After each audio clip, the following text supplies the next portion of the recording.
world has more secrets than we could possibly imagine. So I'm going to start with a question for all three of you. Okay. Name a duo in this movie. Is it Godzilla and Kong as frenemies in this movie? They team up, or is it Kong and Baby Kong? You're asking the tough questions this morning, Nikki Novak.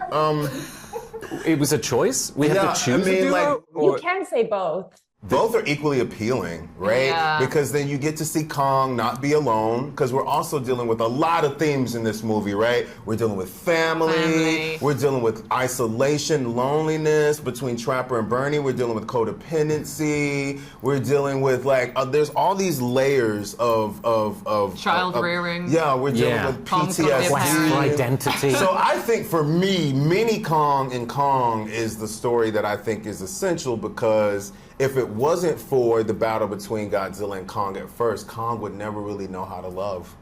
And so now, you see what I'm saying? Yeah, And so now, Turn this into a tearjerker. I'm in a lot of therapy. So this is like, I know exactly what tools to take out of this toolbox. And I'm going to say that Godzilla and Mini Kong is the way to go. He wants to be a dad, a surrogate dad to this young kid who's been in this abusive relationship. It's beautiful. It's a beautiful story. I think it's Mini Kong. That was impressive. Okay, Dan. Uh-oh. I saw you eating those banana chips.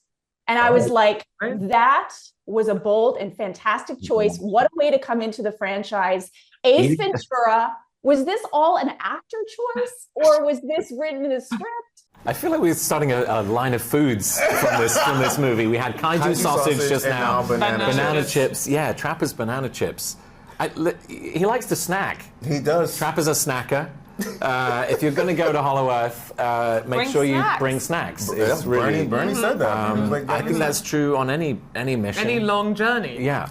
I also think it says a lot about a person who, in the face of crisis, can snack. And I think that was Trapper's thing. Like, he was just like, it's not, this is, He's not fazed by much, Trapper. He's seen it all. And yeah, I think it helps balance Bernie, who is, maybe having a harder time with some of the extreme things that are happening in Hollow Earth. Seeing Trapper just calmly respond to crisis by snacking. Yeah, he's a stress minimizing eater. it. Stress eater is what was it? I can relate. I have banana chips behind the camera right now. Right. And that's why you brought it up. You want to say. I'm a stress eater. I'm definitely a stress eater. But I did appreciate the Ace Ventura Pet Detective reference. I just want to say that was a fantastic shirt that you wore throughout, and probably wore many, many days on set. Yes. Two things you guys got to do as actors that I thought were super cool is, number one, going to Hollow Earth. Like, what is that like on the day when you're all sitting there as actors, like simulating, or are you being simulated? So let's unpack the heave, which is what we were in. The vehicle with which What does it stand for again? I don't remember. Hollow Earth. Artillery vehicle. So I thought that heave was what we were supposed to do when we got in it, because like you're It is also what you were made to do. What you were made to do, because it's on these different, what do they call it?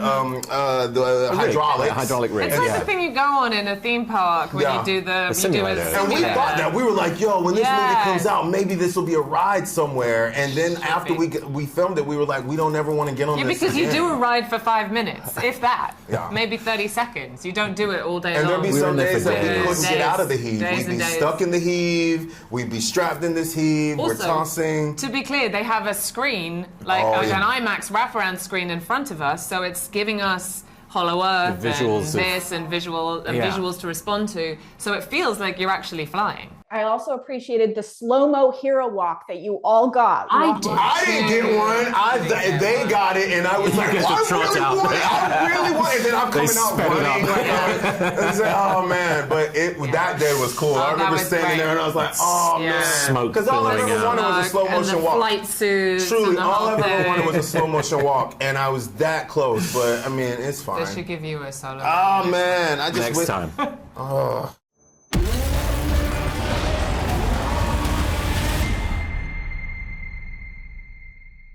So I talked to you the last time that you were in one of these films. I'm wondering this time for you, how do you think your character has evolved, and how has her relationship with Kong changed? I think that Gia has grown up. She's become a young adult. We see how she's grown up in the movie. we see how each teen goes through struggles when they grow up. And so Gia is trying to find that balance. Sometimes she doesn't understand things that are going on, and that's a little bit difficult, but with the help of Kong, it's easy. But at the end, she's able to understand where she's from, and her and Kong have the same connection, the same feelings. And could you relate? Because you've grown up a lot since the last one. Yeah. I think that a lot has happened to her, and she can't control some of those things. For better or worse, they have happened. But for me, I'm also in a journey. I'm doing acting, and I'm doing these movies, and I'm having great experiences. So I'm also on my own journey, just like Gia is on her own journey. In the movie, you have a really, really cool fort in your bedroom. It's like a little tent. So I'm wondering if it was that cool on the day, if it looked that cool, if you kind of explored it. And then do you, in your life, have an escape or a cool place that you go to when you just need a little bit of, alone time? I think my bedroom would probably be my fortress, if you will. It's not as cool as Gia's, of course, but it doesn't have a fort with lights or anything. But when I saw Gia's, when I walked onto set, I was like, wow, that is so nice. It's very pretty too. So I thought that her fort was very cool. It was very cool. I'm wondering if you appreciated the fact that Godzilla is very pink in this movie, and I think Godzilla is definitely in its Barbie era. Yeah, I did. I thought it was cool. Okay, so I'm wondering, Kong sort of gets like new friends and new family in this movie, frenemies maybe with Godzilla, and then Baby Kong, this new sort of like father-son relationship. So which do you think was the cooler duo? I think Kong and Godzilla, because there's only one king, but they have to work together. It's a powerful duo, so I think that's very cool. Did you shoot in the rainforest for this? Yeah. What was that experience like? What was the best and worst part about shooting in the rainforest? I always wanted to go into the jungle during the rain, and I would go, and it was so beautiful and natural, but the worst part is, when I was in my suit, it was so hot because it was hot at the same time there. So I would have to run a lot with a jacket on, and that was the worst. But it was so beautiful seeing the rainforest. Kong can't stop this on his own. He won't be alone. Adam, your movie was so rad. Can I just tell you, I know pink is your favorite color. Pink is my favorite color. And I appreciate that Godzilla got his Barbie moment in this film. Well, who would have thought that, when we made this movie, we had never heard of Barbie. We had never, we didn't know Oppenheimer was being made. And, sure enough, we ended up creating the physical embodiment of the Barbenheimer meme with a pink Godzilla. So, weird cultural zeitgeist coming to a head there. So this is a very good time in the world to be a Godzilla fan.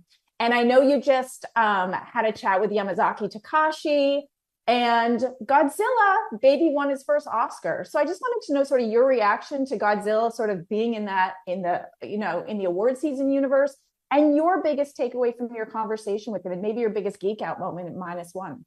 Yeah, I mean, well, first off, just jumping right into my conversation with Yamazaki, I mean, like one of the things I was most excited about is, how, we were both asked, what classic Toho monster would we like to see realized with modern technology, and both of us picked Hedorah, which is the smog monster from the 70s film.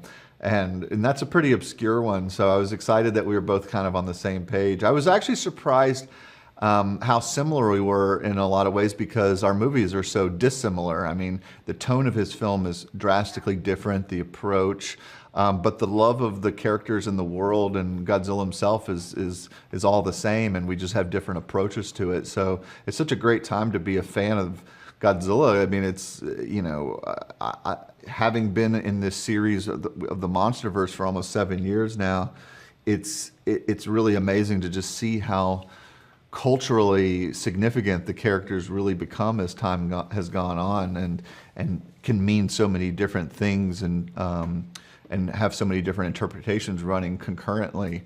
And that's what's great about Godzilla, is that he's been a good guy, he's been a bad guy, he's been a character, a metaphor, everything all at once, and so it's. I think that's also what keeps him fresh, is that it's always changing, but at the core of it, we always understand it's the same character. Yeah, and I'm wondering for you, Scar King, like why was Scar King such a great choice for you? I mean, you sort of have referenced that this film is like your Fast Five. So how did you outdo yourself in the choice of villains and choosing the monsters in this film? And are there any in the future that you still want to explore, assuming you're going to get your trilogy?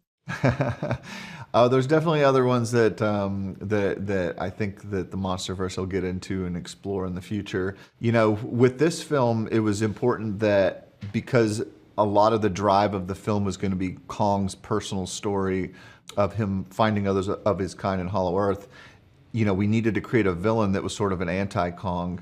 And what's interesting about that is that Kong has never really had an arch nemesis before. I mean, if you go back to all of his films, he's never had, like, in the same way that, you know, Godzilla's got, you know, Ghidorah and, you know, Batman's got Joker. It's, you know, Kong has never really had that. So the Scar King was an interesting character to develop because we wanted to give him sort of, you know, his arch nemesis. In terms of, like, classic Toho characters, I mean, you know, we still managed to get quite a bit of those in here, and yeah, it'll be interesting to see which ones will come up in the future.